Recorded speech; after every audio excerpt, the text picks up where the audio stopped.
Bismillahirrahmanirrahim. Assalamualaikum warahmatullahi wabarakatuh. Waalaikumsalam warahmatullahi wabarakatuh.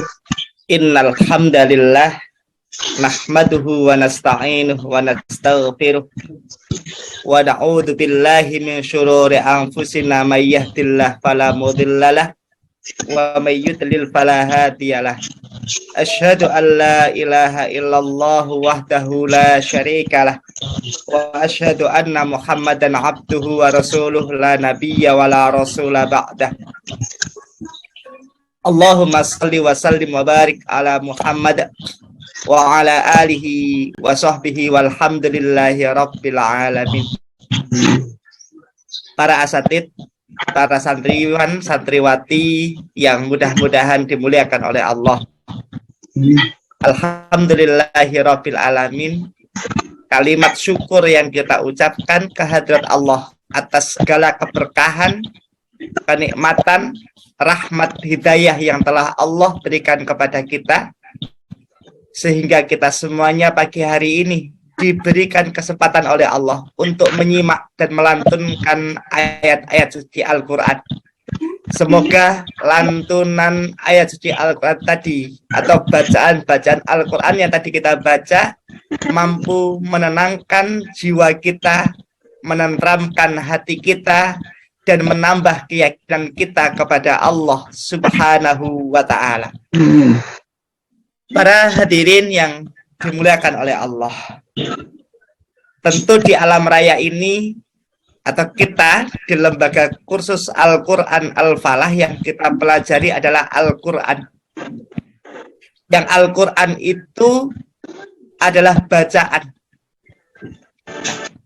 yang berfungsi untuk memberikan penjelasan, berfungsi untuk memberikan petunjuk, berfungsi untuk memberikan sesuatu agar semuanya dalam keadaan jelas. Maka kemudian satu contoh di dalam Al-Quran itu Allah sebut di dalam surat yang ke-22 ayat yang ke-46. A'udzubillahi minasyaitonirrajim. Bismillahirrahmanirrahim. Afalam yasiru fil ardi fatakuna lahum qulubun ya'qiluna biha aw adanu yasma'una biha fa innaha la ta'mal absar walakin ta'mal qulubul lati fis sudur. Di dalam kajian-kajian Quran itu kita seringkali dan pernah mendengar seringkali disebut dengan ayat-ayat qauliyah atau ayat-ayat kauniyah. Kemudian dalam perkembangannya ada yang menyebut dengan ayat-ayat insaniyah.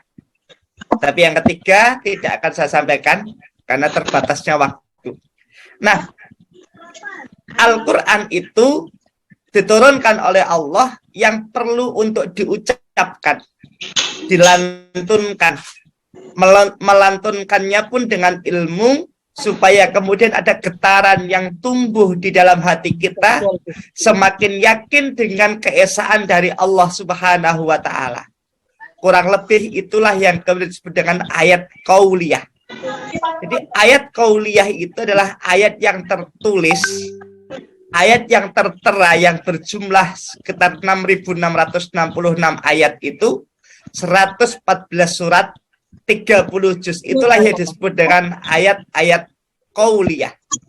Yang pada intinya ayat-ayat ini adalah meneguhkan tentang ketauhidan kita kepada Allah Subhanahu wa Ta'ala lewat sejarahnya, lewat syariat-syariat yang ada di dalamnya, termasuk lewat contoh-contoh yang kemudian dicontohkan kepada kita. Kalau hari ini kita mengikuti Piala Dunia di Qatar, ini adalah satu contoh, kemudian perlu kita ambil hikmah. Kenapa? Pemerintah Qatar melarang kampanye One Love atau yang disebut dengan kampanye untuk mereka yang transgender atau LGBT. Nah, kemudian di sini mengalami banyak pertentangan di antara orang-orang yang tidak suka dengan kampanye yang dikampanyekan oleh pemerintah Qatar. Padahal maunya adalah ingin mendudukkan kembali. Yes, kembali. Dulu pernah terjadi sebuah kaum yang dihancurkan oleh Allah, yaitu kaum Nabi Lut. Kenapa? Mereka menyukai sesama jenis. Inilah yang kemudian antara ayat kauliyah dan ayat kauniyah itu tidak bisa dipisahkan satu sama lain. Yang kita baca, kemudian Allah buktikan di alam raya ini. Kalau yang terbaru adalah terjadinya gempa bumi di Cianjur. Kemudian berseliweran berita di media-media sosial. Ternyata kemudian di Cianjur itu ada berita yang saya baca adalah dalam setahun tumbuh komunitas 1.000 lebih orang-orang LGBT. Maka ini adalah ayat-ayat kauniyah yang menunjukkan agar kita menyeimbangkan alam ini.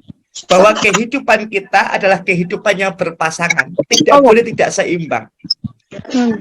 Kalau ada sesuatu yang seimbang, maka yang datang adalah azabnya Allah Subhanahu wa Ta'ala.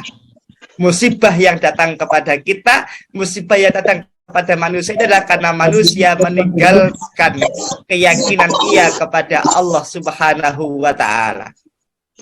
Maka mari kita kemudian telaah kembali, kita kuatkan kembali, kita yakinkan kembali bahwa apa yang tertera di dalam Al-Quran itu tentu seimbang, tentu sama dengan apa yang terjadi di alam raya ini.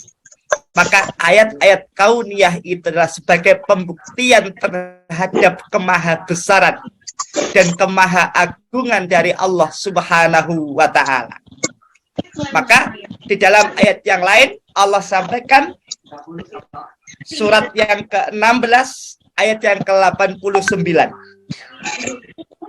Yang kurang lebih artinya begini, dan kami turunkan kepadamu Al-Quran atau kitab itu untuk menjelaskan segala sesuatu dan petunjuk serta rahmat bagi orang-orang yang berserah diri. Maka dengan adanya kejadian-kejadian alam, banjir bandang, gempa bumi, gunung meletus, angin, topan dan lain sebagainya, bencana alam di mana-mana itu menunjukkan ayat-ayat kauniyah yang menunjukkan akan kebesaran dan kemahakuasaan serta kemahaagungan Allah. Allah berkehendak akan apapun, berkuasa akan apapun yang ada di alam raya ini. Itu sebagai pembuktian. Maka di Quran kita diajarkan untuk apa? Meyakini bahwa Allah itu Esa. Bahwa segala sesuatu itu ditentukan oleh Allah. Bahwa yang patut kita yakini hanyalah Allah Subhanahu wa Ta'ala. Sebagai petunjuk kehidupan kita hanyalah Al-Quran dan Al-Hadis. Maka lewat ayat-ayat kauliyah inilah dan lewat ayat-ayat kauniyah inilah tentu hati kita, jiwa kita tidak akan buta. Artinya semakin terang, semakin jelas untuk mengetahui akan kemahaesaan dengannya. Apa yang dibaca, apa yang didengar itu adalah sebuah pengetahuan dan perlu untuk dibuktikan di dalam kehidupan dunianya. Maka Allah memberikan contoh-contoh yang ada di alam raya ini dan semua itu ditujukan untuk orang-orang yang bertakwa. Jadi sebagaimana Allah sebut di dalam surat Al-Baqarah itu adalah waj'alnaha nakalan lima baina yadayha wa ma khalfaha wa mau'idatan lil muttaqin. Maka kita sebagai orang-orang yang bertakwa adalah diperintahkan oleh Allah untuk mengambil setiap hikmah yang kita alami atau yang kita rasakan atau yang kita lihat supaya apa? Tadi keyakinan kita, ketauhidan kita, kepercayaan kita kepada agama ini semakin menguat dan mudah-mudahan kita semua kelak meninggal dalam keadaan husnul khatimah dan dimasukkan oleh Allah dalam surga yaitu surga Firdaus. Demikian yang bisa kami sampaikan, kurang lebihnya mohon maaf. Billahi fi sabilil haq fastabiqul khairat. Wassalamualaikum warahmatullahi wabarakatuh. Waalaikumsalam warahmatullahi wabarakatuh. Alhamdulillah.